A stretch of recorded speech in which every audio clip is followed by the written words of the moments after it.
قبر کی پہلی رات مومن کے لیے عذاب یا رحمت، ایک ایسا مقام جو ہر انسان کو ایک دن دیکھنا ہے۔ مگر سوال یہ ہے، کیا قبر کی پہلی رات مومن کے لیے عذاب کا آغاز ہوتی ہے یا رحمت کی ابتدا؟ آج ہم قرآن و سنت کی روشنی میں اس اہم سوال کا جواب تلاش کریں گے۔ قبر کا پہلا مرحلہ دفن کے بعد کیا ہوتا ہے؟ جب کسی مومن کو دفن کیا جاتا ہے تو وہ ایک نئی دنیا میں داخل ہوتا ہے جسے عالم برزخ کہتے ہیں۔ برزخ کا آغاز قبر کی پہلی رات سے ہوتا ہے۔ نبی اکرم صلی اللہ علیہ وسلم نے فرمایا، جب انسان کو دفن کیا جاتا ہے تو اس کے پاس دو فرشتے آتے ہیں جو اسے بٹھا کر سوال کرتے ہیں، تیرا رب کون ہے؟ تیرا دین کیا ہے؟ تیرا نبی کون ہے؟ اگر وہ مومن ہوتا ہے تو اللہ تعالیٰ اسے توفیق دیتا ہے کہ وہ ان تینوں سوالات کے درست جوابات دے۔ میرا رب اللہ ہے، میرا دین اسلام ہے، اور میرے نبی محمد صلی اللہ علیہ وسلم ہے۔ مومن کے لیے قبر میں راحت۔ صحیح حدیث میں آتا ہے کہ اگر مومن صحیح جواب دے تو قبر اس کے لیے کشادہ کر دی جاتی ہے، اسے جنت کی کھڑکی دکھائی جاتی ہے، خوشبودار ہوا آتی ہے، اور اس کی قبر جنت کے باغوں میں سے ایک باغ بن جاتی ہے۔ پھر فرشتے اسے کہتے ہیں، سو جا جیسے دلہن اپنی پہلی رات سوتی ہے، کوئی خوف نہیں، کوئی غم نہیں۔ قبر کا عذاب صرف گناہگاروں کے لیے۔ اسلامی تعلیمات کے مطابق قبر کا عذاب ان لوگوں کے لیے ہے جو اللہ کی نافرمانی کرتے ہیں، جھوٹ بولتے ہیں، نماز ترک کرتے ہیں، سود کھاتے ہیں یا ظلم کرتے ہیں۔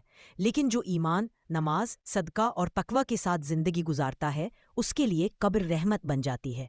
قبر میں روشنی اور وسعت کیسے ملتی ہے؟ مومن کی قبر میں روشنی، نماز کی پابندی، قرآن کی تلاوت، صدقہ جاریہ، اولاد کی دعا، اچھے اقدار۔ نبی صلی اللہ علیہ وسلم نے فرمایا، قبر میں سب سے پہلے سوال نماز کا ہوگا، اگر وہ درست ہوئی تو باقی معاملات بھی آسان ہوں گے۔ برزخ کا وقت اور احساس۔ ہم دنیا میں وقت کو دن، رات، مہینوں میں ناپتے ہیں، مگر برزخ میں وقت کا احساس مختلف ہوتا ہے۔ ایک نیک مومن کو قبر میں ایسا لگتا ہے جیسے ایک نماز کے بعد دوسری نماز کا وقت آ گیا ہو، یعنی وہ وقت اتنی آسانی اور تیزی سے گزرتا ہے۔ دعا کی اہمیت۔ اگرچہ مرنے والے کا عمل ختم ہو جاتا ہے، لیکن زندہ لوگ اس کے لیے دعا کر کے مدد کر سکتے ہیں۔ رسول صلی اللہ علیہ وسلم نے فرمایا، جب انسان فوت ہو جاتا ہے تو اس کے تمام اعمال ختم ہو جاتے ہیں سوائے تین چیزوں کے: صدقہ جاریہ، علم نافع، نیک اولاد کی دعا۔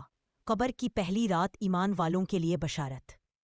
قبر کی پہلی رات مومن کے لیے عذاب کا آغاز نہیں بلکہ اللہ کی رحمت کا دروازہ ہے۔ اگر انسان ایمان، نیکی اور تقوی کے ساتھ زندگی گزارے تو وہ خوفناک رات راحت اور سکون کی رات بن جاتی ہے۔ قبر اسے اذیت نہیں دیتی بلکہ سکون، امن اور خوشبو دیتی ہے۔ آج ہی اپنا محاسبہ کرے، کیا ہماری زندگی اس قابل ہے کہ ہماری قبر رحمت سے بھر جائے؟ کیا ہم نماز، قرآن، صدقہ، نیکی اور تقوی کے ساتھ زندگی گزار رہے ہیں؟ اللہ تعالی ہم سب کو ایسی زندگی عطا فرمائے کہ جب ہم اپنی قبروں میں جائیں تو وہاں فرشتے ہمیں سلام کریں اور قبر ہمارے لیے جنت کا باغ بن جائے۔ آمین یا رب العالمین۔